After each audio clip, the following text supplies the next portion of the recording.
Hello, everybody, and welcome to episode number 63 of the Steel City Insider podcast. And we are very excited today because we are welcoming two-time Super Bowl champion, former Pittsburgh Steeler, and host of the new podcast, All Things Covered, with new Pittsburgh Steeler, Patrick Peterson, also an analyst for CBS Sports. So Jim and I are welcoming Bryant McFadden. BMac, welcome to the show. How are you doing today? Man, number one, thank you for allowing me to join you guys. I'm doing great. It's always a blessing to see another day, and it's always a blessing to be able to talk Steeler football in general, right? Absolutely. 100%. And Jim, I didn't forget about you. How are you doing this fine Tuesday? I'm doing great, Jeremy. Thanks for not forgetting about me. I do want to add on BMax, like I did last year, I do want to add on his intro. Underrated hero of the greatest upset in Pittsburgh Steelers history on their way to the Super Bowl. The guy who survived Peyton Manning in the last minute in the upset of the Colts in 2006, but it was the 2005 season championship. BMac, we don't hear enough about that from anybody, but congratulations again on that. Thank you. And Jim, that's the first time I've ever heard someone refer to that as the biggest upset in Steelers history. That's definitely a nice debate, for a future discussion, for sure. It is. I thought of that today. Who would be a bigger upset? Now, you guys were like 10-point underdogs, and there may have been bigger upsets numerically, but I mean, you went on to win the Super Bowl. Mm-hmm. So I don't know that the 70s didn't have any big upsets. They were always favored. And the 2008, I think you guys were always favored. And 2005. So those were the 6 Super Bowls. So the word great should lead to a Super Bowl. And that was the upset. Yeah. I mean, clearly, we when we got into the Super Bowl that year, we were basically in playoff mode going back to week 13, week 12. We couldn't afford to lose any more ball games. And then when we got in, we were a 6th seed. No one gave us a shot. And before the achievements that we were able to accomplish, remember, there was never a 6th seed to ever get to the Super Bowl and win a Super Bowl. So yeah, we were the underdogs the entire playoff stretch. But yeah, I think that's a nice debate. You know what I mean? You might need to run that back, Jim. Well, here I'm going to segue for Jeremy because I just dug up this little nugget. But BMac, you were the rookie corner that Peyton Manning was attacking after Jerome Bettis' fumble. But Jerome, he went back to Detroit and won the Super Bowl. And you guys saved him the embarrassment of his last play being a horrible fumble. But now Jerome, of course, came from the Rams in a trade, and he's a Detroit native. Today, Allen Robinson, Detroit native, traded from the Rams to the Steelers in the first trade with the Rams since Jerome Bettis. And so I think it's a nice tie-in. So take it away, Jeremy. Yeah, so perfect segue there, Jim. Yes, the Steelers make some news here this afternoon, trading for a wide receiver, Allen Robinson from the Rams, and a little bit of an interesting exchange, an exchange of 7th-round picks. The Rams are going to get the Steelers' 234th pick in the 7th round. The Steelers will get the Rams' 251st pick. Not sure. There's not too much of a difference there. And the Rams are going to be paying $10 million of his salary this year. The Steelers are going to take on $5 million of that. But Robinson, 29 years old last year, 33 receptions, 339 yards, 3 touchdowns. His best season came with Jacksonville. We know he began his career there, 80 receptions, 1,400 yards, 14 TDs. Had a foot injury last year that sidelined him, but he could be, if he's healthy, this could be a great addition to the Steelers. And BMac, Jim, what's your take on this addition? How does it impact this receiver room? Your thoughts? Well, for me, when I initially heard about the trade, I was like, huh? Because, Allen Robinson that we saw in Jacksonville and early on in Chicago was not the Allen Robinson that we saw last year. Now, he dealt with a lot of injuries, and we, I don't know if they were utilizing him the right way, but we didn't see the guy that we thought we would see, especially playing with Matthew Stafford before he was injured.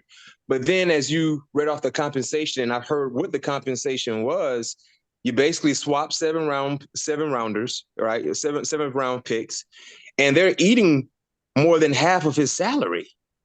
So now you're getting a veteran presence in the wide receiver room to help your young quarterback, and you're paying him $5.5 million. And that seventh rounder you were going to select, the likelihood of that player making the team, not saying that it can't happen, but we know how difficult it is. And not just about making the team, but being a contributor. Like we believe Allen Robinson could potentially be for the offense with Pittsburgh. So when I found out exactly what it took to get him, I'm like, okay. I mean, I'm okay with it. And hopefully he comes in with a lot of motivation, a big-time chip on his shoulder, because he didn't really do what they thought he would do for the Rams a year ago. Yeah, just the same way Bettis came here with a big chip on his shoulder. He does have a screw in his foot from the foot stress fracture that he suffered last year. I would have to assume that they talked to Mitch Trubisky, his quarterback in Chicago, about attitude and versatility. Can he play the slot? All that stuff. I'm assuming Mitch gave him a big thumbs up. Somebody wrote an article for the Turf Show Times that covers the Rams, and said Allen Robinson wasn't as bad as people say. He had an injury in Week 10.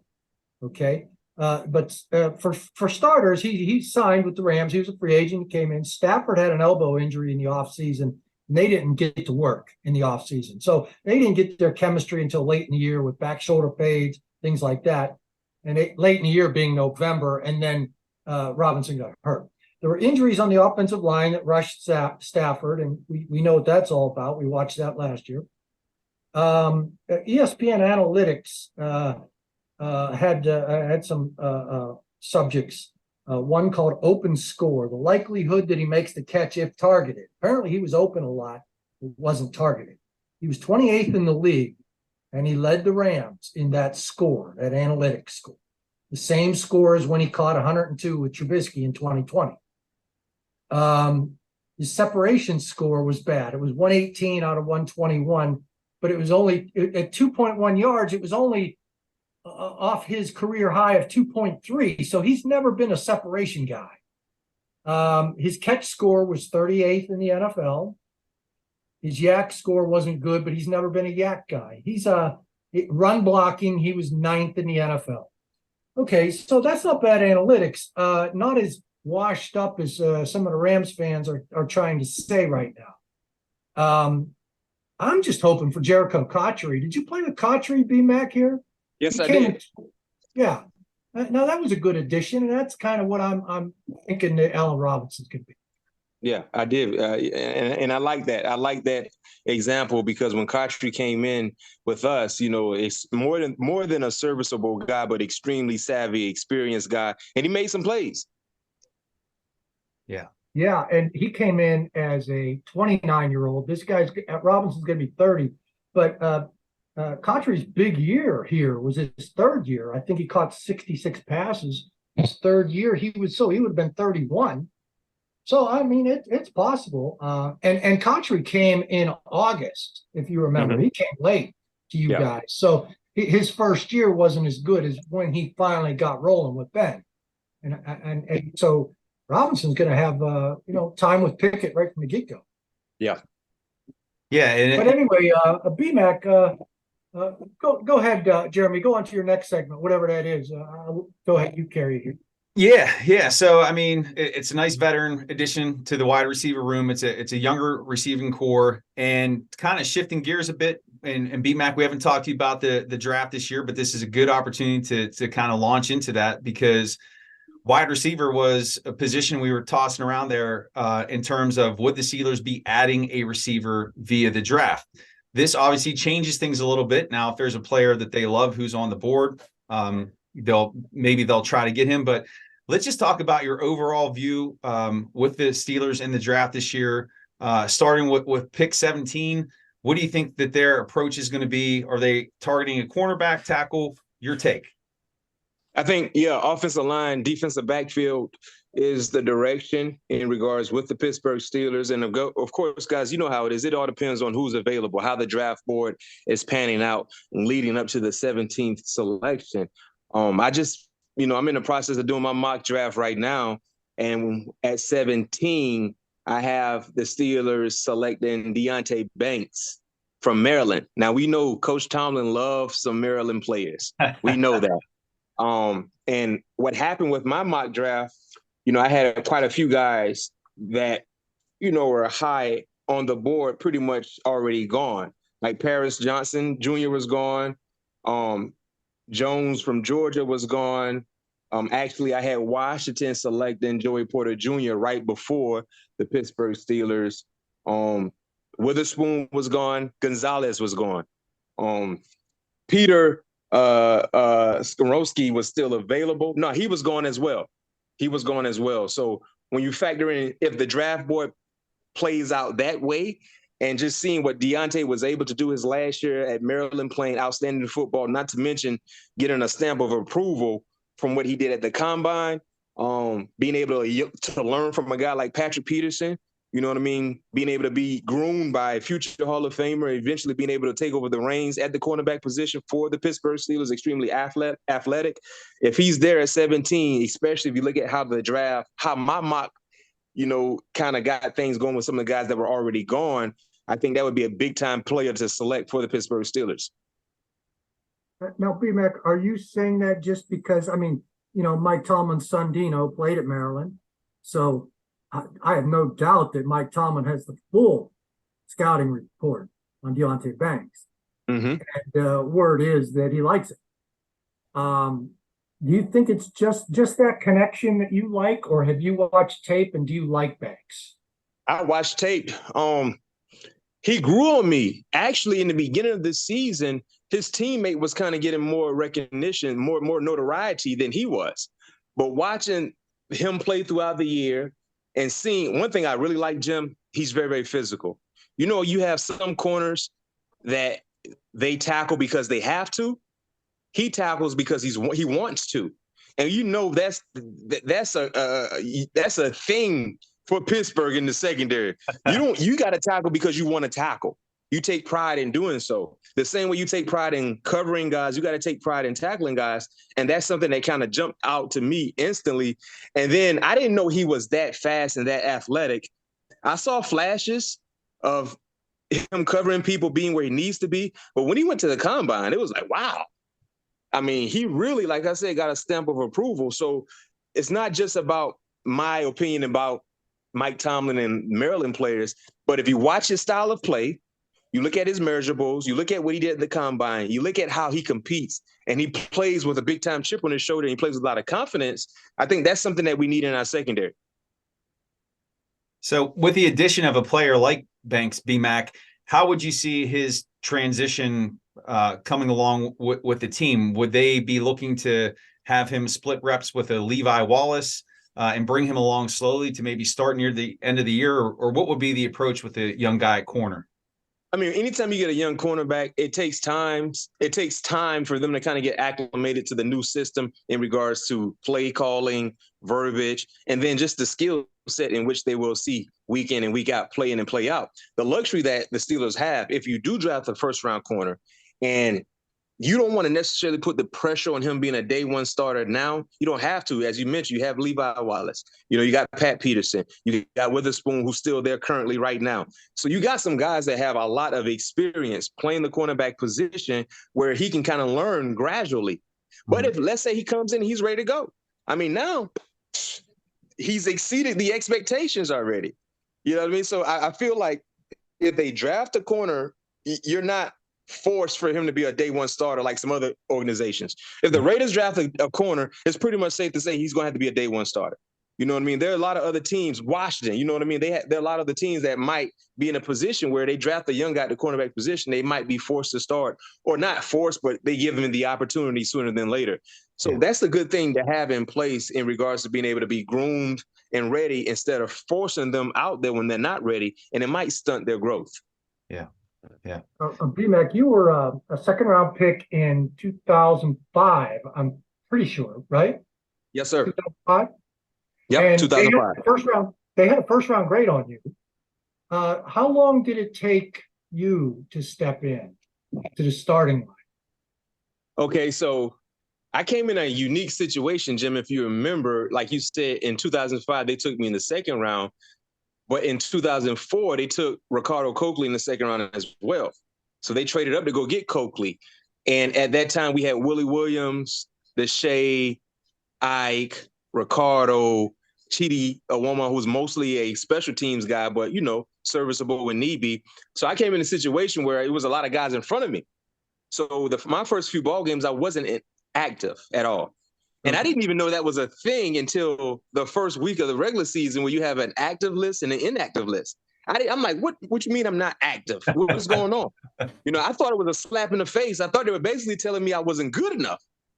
But as I learned the system, the NFL, you only can dress a certain amount of guys. So they weren't telling me you're not good enough. They were telling me, listen, we only can dress a certain amount of guys. And right now, those guys are wearing a helmet. You're not. You're in street clothes. So at first I was really disappointed because I'm like, man, they trying to tell me I suck. I'm not good. But that's just the nature of the game in regards to getting guys dressed. So what I did was, Jim, I took it as personally a slap in the face that I wasn't good enough to get a hat. And during the week of practices, when I wasn't practicing, I was just trying to show them, number one, I know what I'm supposed to do. Number two, I can compete.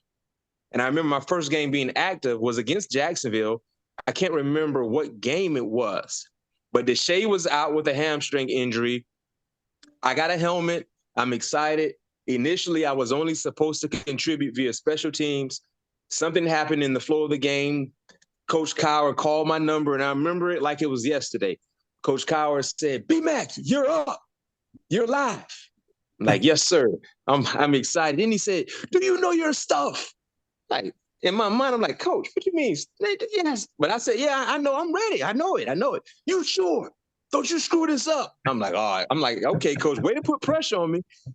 Way to put pressure on me. And if you guys remember that Jacksonville game, that was a close ball game, right? So I go into the game and I'm like, man, Coach, I guess he don't think I know my plays, but I'm like, okay, cool. And long story short, I ended up getting an interception in that ball game that led to an overtime opportunity. We eventually lost. Rasheed Mathis, who was basically known as the Pittsburgh Steelers killer at that time, got a pick six. But then that was when they really saw that, okay, B-Mac is ready. Let's see, can he sustain this level of play? And I was able to do so. So, yeah, Jim, it took me probably about midway through the season.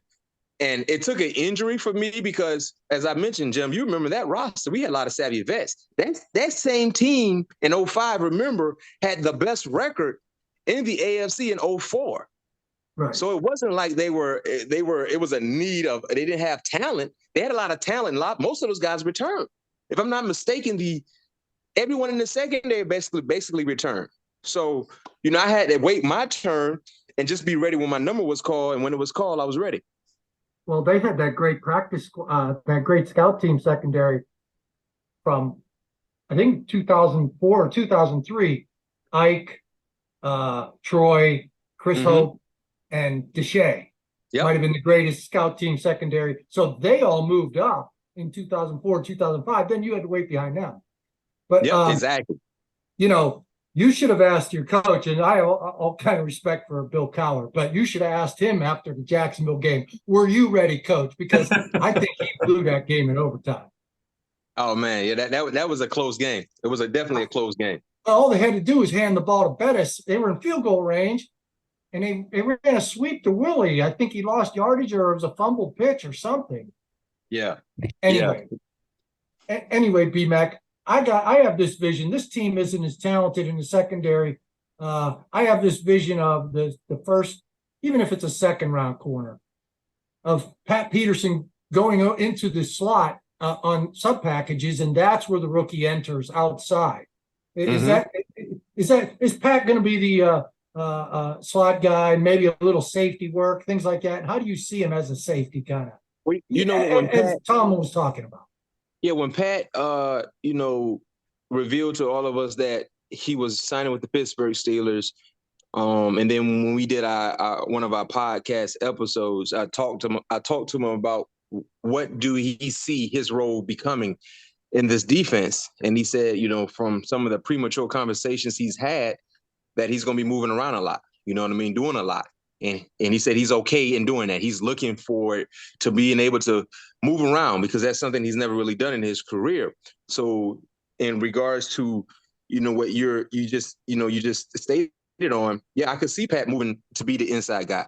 You know what I mean? And having a young guy like Banks, if they decide to draft him, be a guy that can be on the outside. And don't forget, we still have what's it, Arthur? Millette. Millette. Yeah, Millette.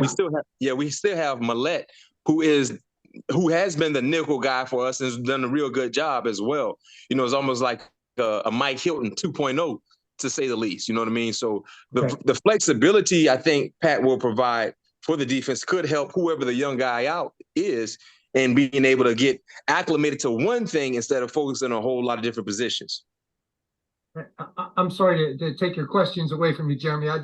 I've been beating the thing.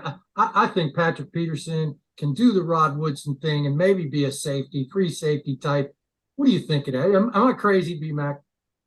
No. We talked about that on the phone, Jim, and I said, when you look at some of the great corners that we've watched over the last 20 plus years or so, when you put them in space, they make more plays because now they see everything. What makes these guys great is because they're instinctive, they study, and they have a God-given ability that a lot of other people were not birthed with.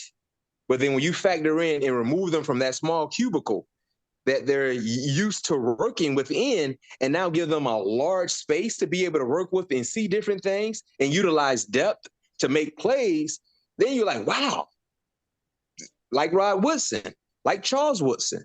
You know what I mean? Hey, right. Think about most recently Mike Jenkins. Remember, he got drafted as a corner, one of Jim Thorpe at Ohio State, eventually made the move to safety, and that was the best thing to happen for him in his career. You know what I mean? Won a few Super Bowls as well, 2 to be exact. So in regards to a guy like Pat, who's been known to work in a small cubicle, being locked in, if you put him in space with the instincts that he has, I mean, if we can get that Rod Woodson type production when he moved to safety, I think we all would be smiling.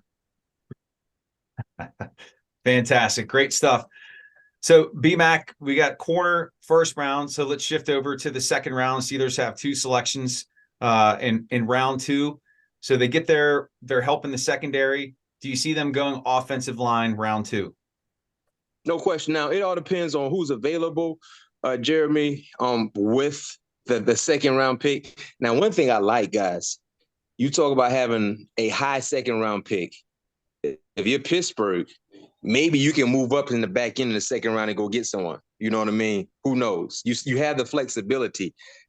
Some guys that could be available early in the second round, DeJuan Jones, offensive tackle for Ohio State, he could be available. You got some other guys in regards to offensive line play that could be available. What's the kid from Oklahoma? Anton Harrison. Harrison, he could be available as well. Osiris Torrance will be gone, but we're okay at the guard spot. Yeah. We're okay at the guard spot. If we're going to do anything offensive line wise, it got to be at the edges. But those are the 2 guys that could be available depending on the flow of the draft. And if they are, you pull the trigger. You go get one of them. Yeah. And so a guy like the big tackle out of Ohio State, I know that he's, a Planet Theory guy. He's massive. I think 6'8", 338. I'm a basketball star as well, too. 2-sport athlete. So has some athleticism there. Would you see him coming in to compete right away for a starting job, or would he be the swing tackle who would step in injury to Dan Moore or to Chukwuekorfor, or do you think he'd be given that opportunity to compete right away? I think he would be given the opportunity to compete. I think Mike Tomlin is in a place in his coaching career, where he wants competition. He wants friendly, intense competition week in and week out, day in and day out. And I think that's something that we had going on when we were there, when I was there. Iron sharpens iron is something that he oftentimes, stated. And we knew that, so in regards to knowing that every practice was important, unless you were an established guy like a Troy, someone like that, where you knew you were good, you know what I mean? Because your resume speaks for itself.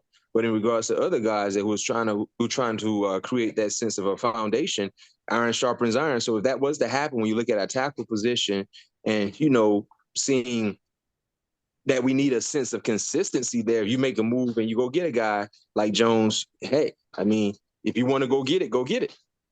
Yeah. Yeah. Jim? Jeremy, who's caught the attention for me lately, especially since Bud Dupree didn't work out.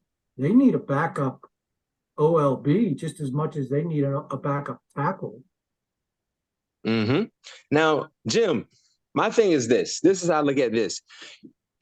Pittsburgh, they have the first pick in the second round, right? I know there are a lot of people high on Nolan Smith. In my mock draft, I have Nolan Smith going to Baltimore at 22. Oh, nobody wants to see that in Pittsburgh. I know. But if Nolan Smith is still available, let's say, because Dallas won't take him, they don't need him. I highly doubt Buffalo or Cincinnati would take him. So if Nolan Smith is still available after 26, which is the Dallas Cowboys, if you're the Pittsburgh Steelers, I mean, you got 2 first-rounders, and you talked about the depth or the lack thereof at the outside backer position, because eventually you're going to have to try to pay Alex Highsmith. He had 14 sacks last year. TJ Watt is getting what he's supposed to receive. Yeah. Do you roll a dice and Omar and be like, man, Nolan is still there? Because if we allow him to probably get past, I don't know though, because if he's available after Baltimore, Minnesota, so Baltimore has 22nd, Minnesota has 23rd, Jacksonville has 24th. 25th is the Giants. I mean, you might can stay put. He might be there. I'll tell you, I don't know if you've checked this guy out from Iowa State. And Tomlin went to Iowa State. You don't go to Iowa State unless you're really interested in the player.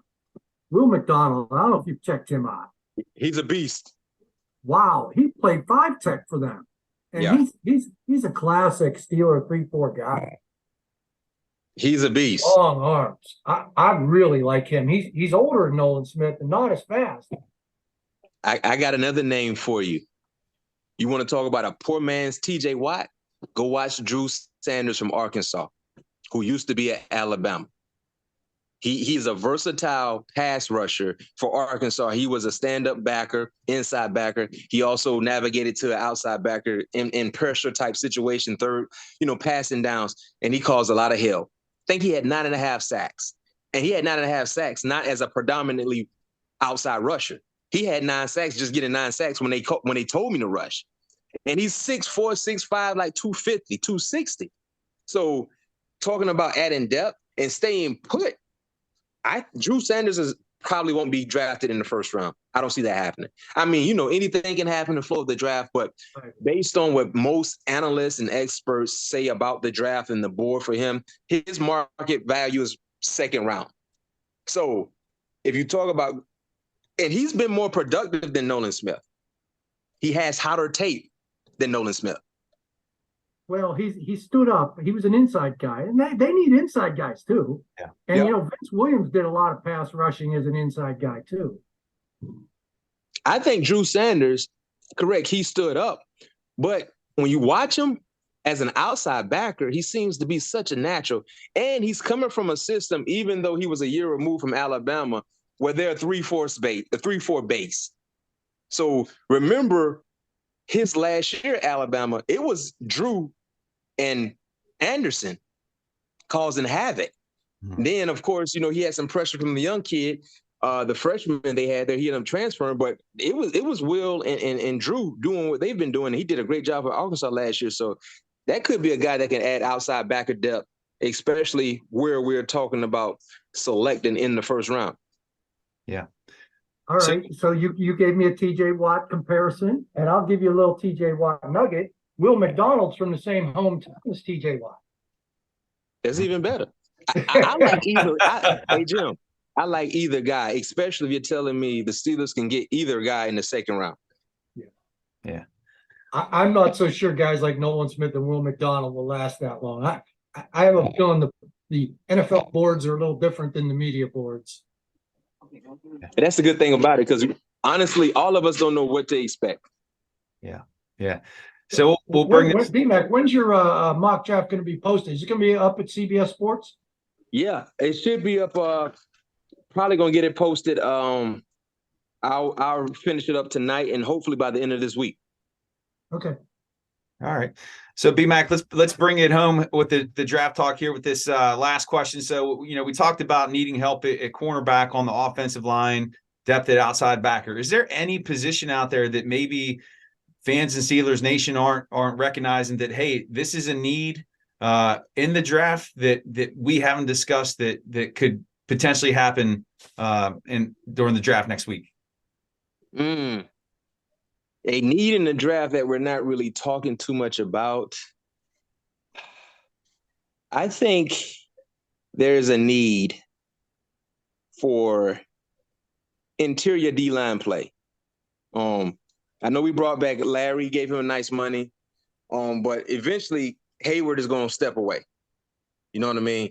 So I think knowing that, it's time to go get someone who we could groom and hand the keys over whenever he's ready to walk away.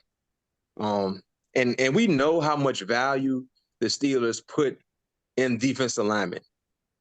There's value. They love guys that can play the 3 or the 5. They love nose guards, and they love outside rushers. There's always been a premium in regards to the Steelers and how they draft, especially on the defensive side. So I think that's an area that we need to be mindful of in regards to depth or the lack thereof, and maybe adding someone there that can be a big-time contributor in the near future.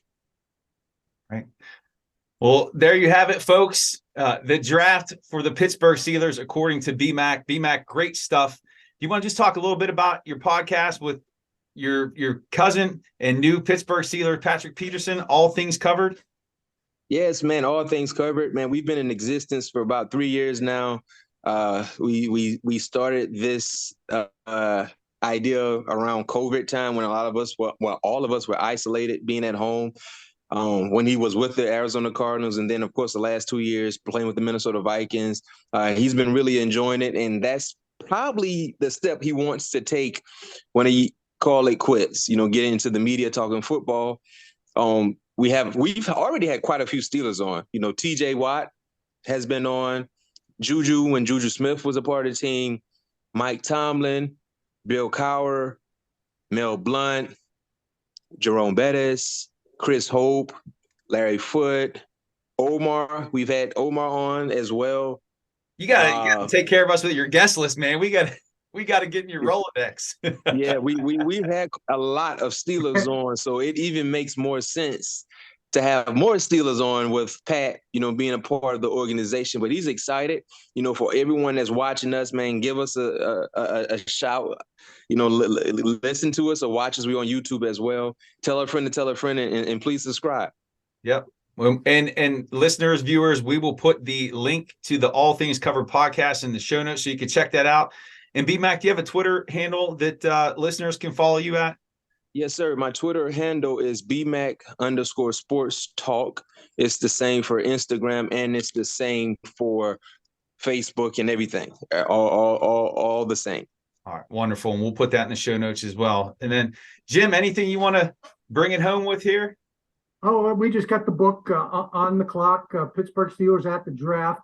There's a 33% off at triumphbooks.com. I'm looking it up. It says Ames 33 is the code. Ames, Iowa. We just talked about Will McDonald and going to Ames. Ames 33 is the code to get 33% off. If you order from jimwexell.com, you get autographed. Then I'll inscribe it. Happy draft season or whatever. That's all I got, Jamie. All right. I'm good. I talked enough this podcast. All right. Well, this was a special one for me. Listening to Bryant McFadden, BMAC, and Jim Wexell talking Steelers draft. Great stuff. The draft is next week. We appreciate all you listeners and viewers out there in Steelers Nation. Make sure you like and subscribe to Still Sitting Insider Podcast, and we will see you back here next week for episode number 64. Take care, everyone.